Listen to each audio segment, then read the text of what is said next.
OpenAI have just released ChatGPT 5, and they're calling this their fastest, smartest, and most useful model yet. Now, it's meant to handle deeper reasoning without mode switching and rolls everything into one standalone model. But while plenty of people are yelling from the rooftops about how groundbreaking this release is, not everyone is convinced. Let's check it out. G'day there, I'm Alex Knowles with the latest from AI, and today I really need to talk to you about OpenAI's recent release, ChatGPT 5. Here's the thing though, not everyone is impressed. In fact, if you scroll past the polished marketing clips and usual overhyped AI YouTube channels, you'll find plenty of long-time users saying it feels slower, more cautious, insufficient, dumb, and even obnoxious. And in a way, that is the true story here. The new model release, ChatGPT 5, isn't so much about what more it can do, but rather signals to us where AI tools are headed. Think more guardrails, more integrations, and more enterprise-ready polish. And perhaps less of the raw, unpredictable magic that us early adopters fell in love with. Now, we really need to mention this straight off the bat, that the older models are no longer accessible in ChatGPT. We can see they're gone from the menu. What OpenAI has done is it's rolled everything into the new GPT-5 and its smart router system, deciding for you which submodel it should be using. And without surprise, some users aren't happy. Well, for them, it's not about nostalgia, it's about control. They fine-tuned workflows, prompts, and even entire business processes around the quirks of the older models. Now, if that smart router misfires, there's no way for them to manually switch and try again. Now, while OpenAI mentioned that Plus and Pro users would still have access to these earlier models, I still don't see it. But if you are a developer who uses the OpenAI API, you will still have access to older models, but we've got no idea how long for, and it's pretty evident that OpenAI are pushing everyone onto the newer ChatGPT 5. Let's chat benchmarks and performance. On paper, GPT-5 is a step above older models. But that's where things get tricky because benchmarks are lab conditions and they rarely match directly to real day-to-day use cases. So while GPT-5 benchmark scores shows major improvements and gains, some users just simply won't feel that jump, especially in instances where GPT-4 and other models already performed incredibly well for them. Also, notably, GPT-5's thinking mode seems slower, more cautious, and almost as though it's second-guessing itself. But I'll let you decide on whether that's an improvement for safe responses or if it's just slowing you down. GPT-5 also now supports massive context windows, up to 128,000 tokens in ChatGPT natively and 400,000 tokens via the API, which is a huge deal for research, documentation, and writing, which I use ChatGPT for daily, and compare that to the old models, which sat at just 128,000 tokens for both ChatGPT and the API. Now, when it comes to coding and programming, ChatGPT 5 looks solid, again on paper. Better benchmark scores, cleaner logic, and the ability to wrangle larger coder bases thanks to those expanded context windows. It can spin up a functioning app from a single prompt and explain its reasoning along the way. But here's the reality.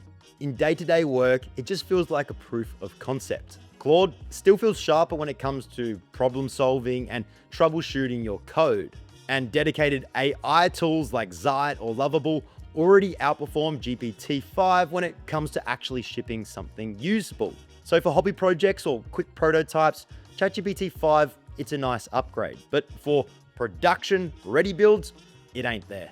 And I have to admit, GPT-5 is undeniably smoother when it comes to narrative flow. Long-form writing holds its tone more consistently, and the thinking mode, while seemingly slower, can untangle messy plot points or restructure a draft without losing your original style. But, as there always is a but, there's a trade-off. Some writers say GPT feels too cautious, too polished, like it's workshopped every sentence through a corporate copywriter before handing it over. If you had considered GPT-4 as creative, chaotic brilliance, then you could consider GPT-5 as that student that graduated and never took a risk. However, if you are using AI for your writing, well, it's never going to compare to that of human intervention. For brainstorming and bouncing ideas off or checking your grammar, it's perfect. But, dude, If you are using AI to write your content, you're doing yourself a disjustice. Nothing will compare to human intervention. The next focus is exciting or daunting, depending on how you would look at it. When announcing GPT-5, OpenAI didn't just mention faster reasoning, AI agents, or context windows. They made a point of highlighting its performance in healthcare. Sam Altman has gone on a record saying he believes AI could help cure and treat disease, even revolutionize healthcare entirely. GPT-5's gain on the Health Bench benchmark were front and center, showing it could summarize complex clinical papers and reason more effectively about medical cases. But the choice to spotlight healthcare in this new release? Because if you can prove that AI is safe, reliable, and useful in medicine, you instantly gain credibility in every other high-stake industry. But that's just my 2 cents. Now, beyond the chat box and day-to-day prompts, ChatGPT is reaching deep with native integrations, supporting Gmail and Google Calendar integrations for pro users. It's a move to make ChatGPT the hub of your work, drafting emails, summarizing threads, and slotting tasks straight into your schedule. But right now, integrations are limited and glitchy, making them more of a preview of what's to come than actually being your replacement automation tool. So now for the juicy part of this review. What are the limitations of this new model, and how many dollars are you expected to pay? If you aren't paying for your ChatGPT model, you're going to hit walls every single time. Your company pays for Microsoft or pays for Google and your project management tool. AI is no different. On the free tier, GPT-5 will still work, but don't expect much. I've seen a lot of those who are talking negatively about this release still on the free tier. GPT-5's thinking mode is also rate limited, and while OpenAI did raise that up from 200, it still feels pretty light. The smart router that controls mode switching causes inconsistency. Sometimes GPT-5 won't engage its deep reasoning for complex queries or overthinks simple ones, breaking workflows tuned to predictability. And the smart router that controls which mode is used, well, this has a lot of inconsistencies depending on how often you are prompting your model. Sometimes ChatGPT won't engage in deep reasoning, and other times it will overcomplicate things. This breaks your workflows tuned in to predictability. Think the automations that you have set up for your business processes. That's a bit scary. And despite so-called improvements, GPT-5 still hallucinates, giving you incorrect answers and running into issues, specifically when troubleshooting code or generating images.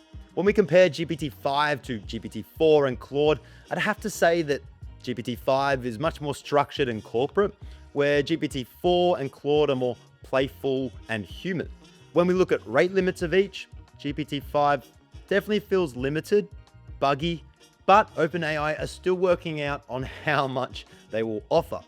GPT-4, I felt like I could do a lot with, and Claude, I rarely ever run into issues, but I am using GPT much more than I am Claude, except for my code troubleshooting.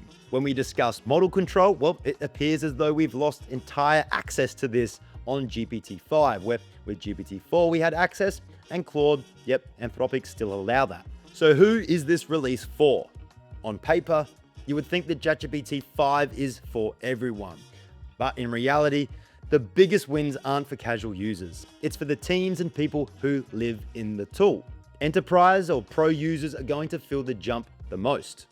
If you're working with big data sets, long legal contracts, multi-step problem solving, or deep research, the increased context window and smart routing shave serious time off your day and do get you better results.